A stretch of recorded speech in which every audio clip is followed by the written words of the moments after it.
My name is Ethan Hayes. I'm 26 years old. I was just an ordinary guy, a fresh college graduate preparing to take the first step in my career. I live in Maryland, where the cost of living is high, but we push forward nonetheless. I'm not married, but at the time, I was in a serious relationship, someone I made future plans with, someone I thought I would grow old with. My biggest dream back then was to land a job that would set me on my path and allow me to build my own life. And finally, I received my first serious job offer. It was a data analyst position, a 3-month contract job, but I was told I'd be converted to a full-time role afterward. I started at an hourly wage of 15.5 VAs. It wasn't much, but I could endure everything knowing that at the end of this contract, I'd become a full-time employee earning $21 per hour. Plus, I'd receive benefits like insurance, paid leave, and retirement contributions, an additional package worth about $500 per month. It sounded promising, right? The first month was amazing. I worked with a great team of 10 people around my age. My manager at the time, named Mark, was a true leader, someone who respected others, was constructive and patient. He taught me the job with care, guided me, and supported me. But luck has its ways. Just 1 month later, Mark left for a better opportunity, and our team lead, Cassandra, was promoted to manager. Cassandra, even talking about her makes me uneasy. At first, she seemed distant and cold, but over time, I realized that the real issue was her personality. She lacked the empathy, leadership, and communication skills necessary to be a manager. After Mark left, 2 more team members quit. Naturally, the workload had to be redistributed. Even though I was new, my responsibilities increased. I quickly grasped the job, but one day, I made 3 consecutive errors on a report I had to generate. The first time, the end user kindly pointed it out. The second time, they were still understanding, but by the third mistake, their patience ran out, and they reported the issue to Cassandra. I was called into a meeting. The first thing Cassandra told me was, "I can no longer trust you." I had asked for help, a colleague had assisted me, but the report was still incorrect. I tried to explain the situation, but it was clear she had already made up her mind. At the end of my 3-month contract, when I expected to be converted to full-time, Cassandra told me she still didn't trust me, so my contract would be extended. I accepted it, acknowledging my mistakes. I worked harder, stayed an extra hour each day, and practically memorized the system. But what would you have done in my place? I was a new graduate, and switching jobs so soon would have made me look unstable. So I endured. Every day, I walked into the office with a heavy heart and sat at my desk, forcing myself through it. At this point, I'd like to remind you of something. If you think there are lessons to be learned from my experiences, don't forget to subscribe to my channel, because what I'm about to share isn't just a job story, it's a battle of character. By the 10th month, I made up my mind. I was tired of fighting against Cassandra's stone-faced judgment, but I wouldn't just leave. I was going to play the game on my own terms. If you've subscribed, I'll continue telling this story. My contract was extended for another month.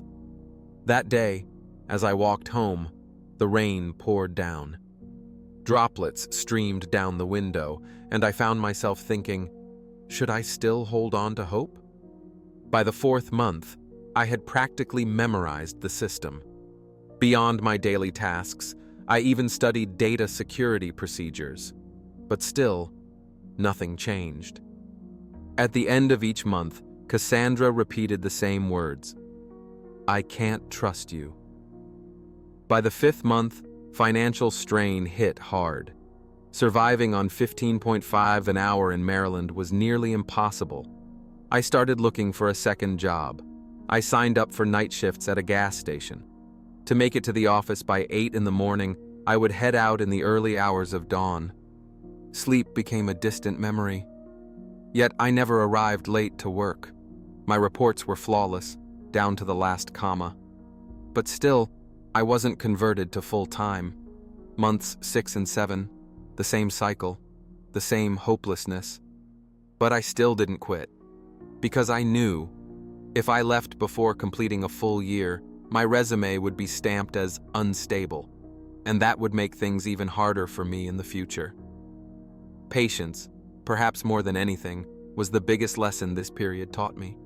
Meanwhile, a new team lead joined the company. Jacob. He was only a few years older than me, but unlike Cassandra, he had a completely different character. He listened to me, truly listened. One day, in the break room, he approached me and said, "I've been watching you, Ethan. While everyone else runs from responsibility, you step up. You're the unsung hero of this team." My eyes welled up. For the first time, someone had acknowledged my effort, and that gave me hope. But even that hope was fleeting. Months 8 and 9 passed the same way. Cassandra still didn't trust me.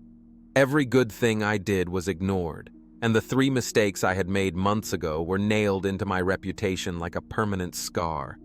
Every morning, as I entered the office, I felt a knot in my stomach, a weight pressing against my chest as I sat at my desk.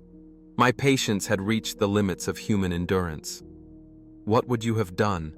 After all that effort, all that humiliation, would you have stayed just to maintain stability? Or would you have slammed the door and walked away? Write your thoughts in the comments. Am I truly alone in this, or do others share similar struggles?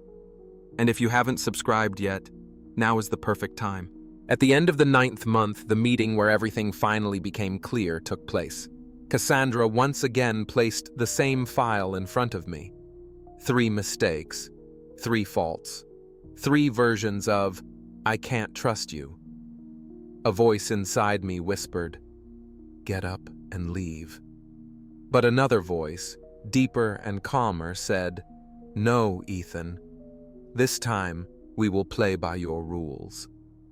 The next morning, I walked into the office as if nothing had changed. I still carried the image of the quiet, hard-working employee, but inside me, a decision had taken root. I was going to leave. But this wouldn't be just any departure. It would be a finale, a closing act, even a duel. My first move was updating my resume. I had once seen my night shift job as a weakness. Now, I framed it as evidence of my ability to multitask and perform under pressure. I started using LinkedIn actively. 10 applications every morning before work, 10 more every night before bed. Within 4 days, I had been invited to 5 different interviews. And within a week, I received an offer for a job paying $26 an hour. This new job was bigger. It would propel me to a greater playing field. But I was still sitting at Cassandra's desk, holding my trump card. At the start of the 10th month, I was told I would be reevaluated for a full-time position.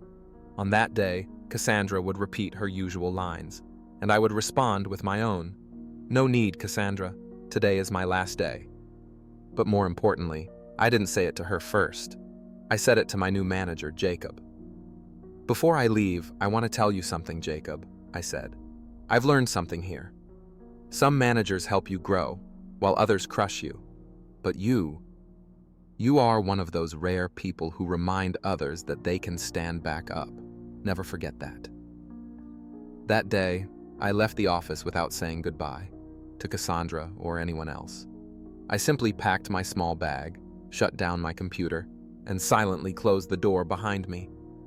But what I left behind was not just a desk. What I left behind was the beginning of a battle Cassandra never saw coming. Because vengeance had not left with me. Vengeance remained.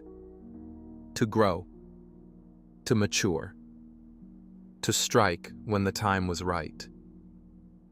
And now I ask you, if someone belittled you for months, does staying silent mean they win? Or is your silence merely the calm before the storm? 1 month after starting my new job, someone from my past sent me a message.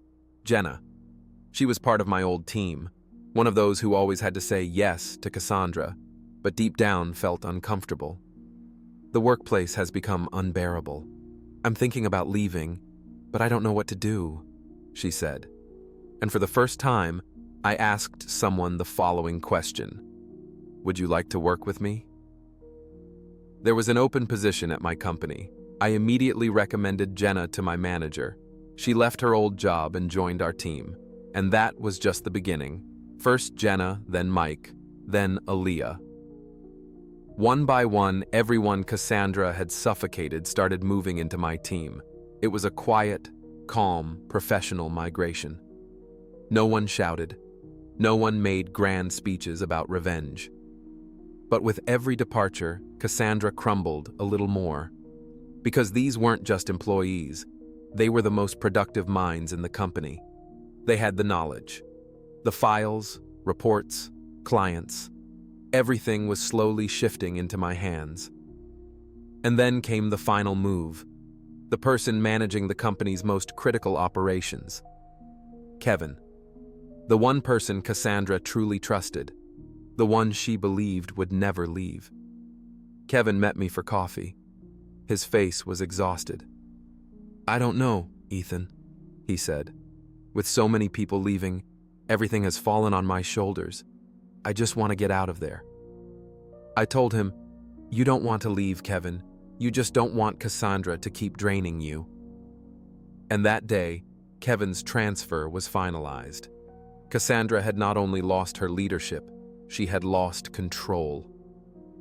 3 weeks later, I received a message from someone in my old team. "Cassandra has been removed from her position." At that moment, the tightness in my chest loosened. I didn't shout. I didn't celebrate. I simply sat down, took a deep breath, and knew I hadn't won. Justice had been served. But this story wasn't just about taking revenge on a manager. It was about building character. It was about growing, not by crushing others, but by refusing to be crushed yourself. By having patience, making plans, and standing strong. Today, I have a better job, a more peaceful life, real friends. And Cassandra? I don't even want to say her name, because she's not even a footnote in my story anymore.